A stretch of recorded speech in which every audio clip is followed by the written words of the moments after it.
Today I figured we'd do something a little different. I'm going to create a token from scratch on EVM chain and show you the entire thing exactly as I do it myself. We'll launch it, pull up the contract on the Explorer, add it into the wallet, and by the time we're done, you'll see that it's not some test object sitting inside a website. It's a real ERC20 token that can be used across the whole EVM ecosystem.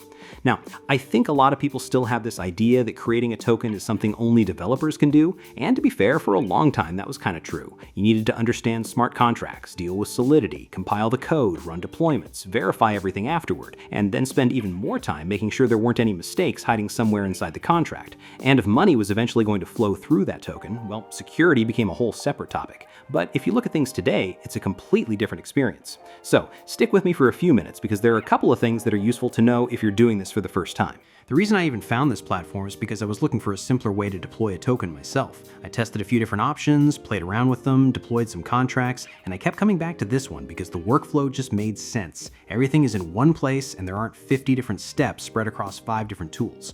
All right, let's jump in. I'll leave the official link below the video. First thing, network selection. You can use Ethereum, BNB chain, Polygon, Arbitrum, a few others. For this walkthrough, I'm just staying on Ethereum because that's probably the chain most people recognize right away. Now we start filling everything out. Token name, this is the full name people are going to see later in their wallet or on the Explorer. I'm just entering an example. Then we've got symbol, this is the ticker, short version of the name. Same idea as ETH or USDT. Keep it simple and easy to recognize.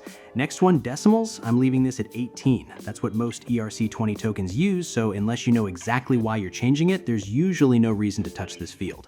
Next, token supply, this is entirely your call. 1 million tokens, 10 million, a billion, whatever fits the project you're building. For this demo, I'm just using a round number. Then down here, we've got the additional features. This is where you can add extra functionality if you need it. Maybe you want the option to mint more tokens later, burn functionality, ownership management, or maybe you don't need any of those things and just want a standard token. That's the nice thing here. You only turn on when you actually need. So everything looks fine. I'm opening the review section and giving everything one last look before deploying, and then connect my wallet.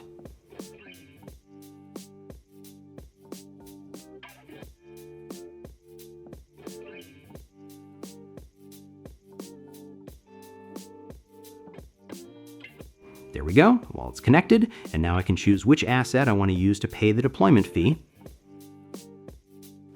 And now we wait for a few seconds, platform sending the request and processing the deployment.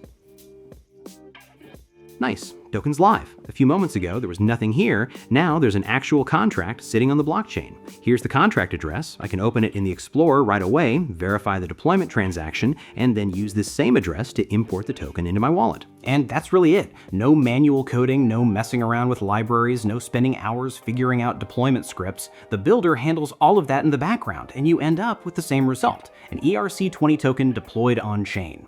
Hopefully, seeing the process from beginning to end made everything feel a little less intimidating, because once you go through it one time, you realize it's actually pretty straightforward.